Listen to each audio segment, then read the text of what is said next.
Bago ang lahat, luma muna. After ng NBA draft lottery, lalong dumami or uminga yung trade rumors ngayon kay Giannis dahil yun sa idea na yung mga nakuhang draft picks ay may chance gamitin para makuha naman si Giannis via trade.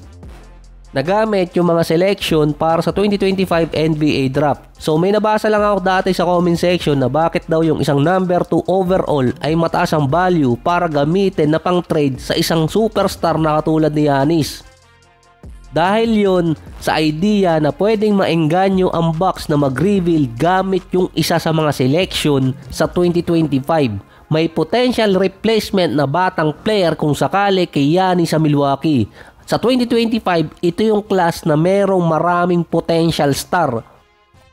Kaya kahit number 2 or number 3, kahit hanggang number 5 pa, mataas yung value nun. Dati sinabi din ni Giannis na gusto niya makita na yung mga European player mapunta sa big market team. Ito yung after ng Luka trade sa LA. Dahil papasok ang off-season, lalo na yung NBA draft sa June, doon lalo iigting ang trade para kay Giannis. Ito kasi yung isa sa key factor doon.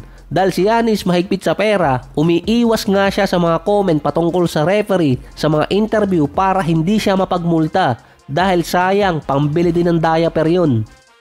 Base kasi kay Sham, si Giannis open sa idea na matrade sa isang no income tax team or mapunta sa isang state na walang income tax.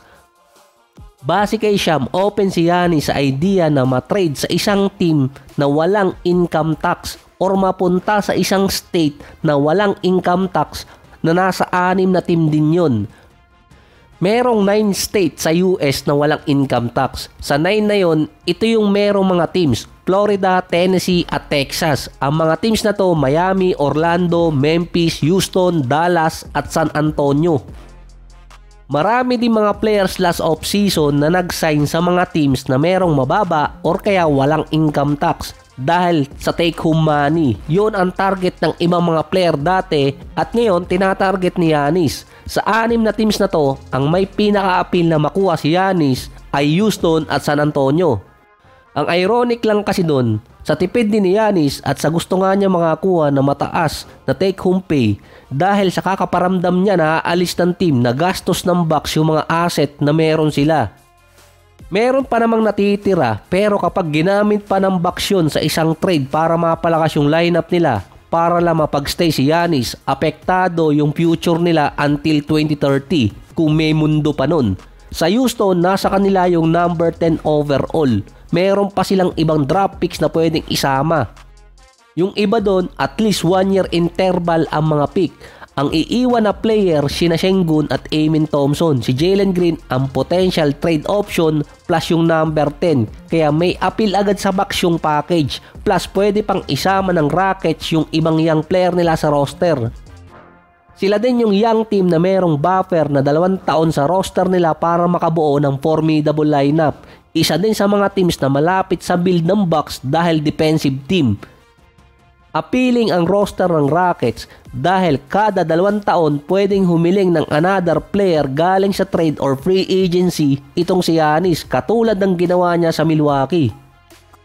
Kasama rin naman dito yung Dallas, hindi mawawala yung option na i-trade yung number 1 overall para kay Giannis dahil yon kung paano magdesisyon si Nico Harrison. Ang appeal kasi ng trade na to si Cooper Flagg, potential generational player. Pero kapag ginawa pa ni Harrison na i-trade yung first overall pick na una sa kanilang franchise, hindi lang fire Nico Harrison ang pwede mangyari, baka gawing literal na ng mga fans ng Dallas. Ang frontrunner o paborito naman makuha si Giannis based sa mga write-ups ngayon ay San Antonio dahil sa number 2 overall pick nila. Kaso itong pick na to may sumpa kaya parang ayaw ng San Antonio i-retain. Bago pa lang yung lottery, Spurs na ang potential landing destination ni Giannis.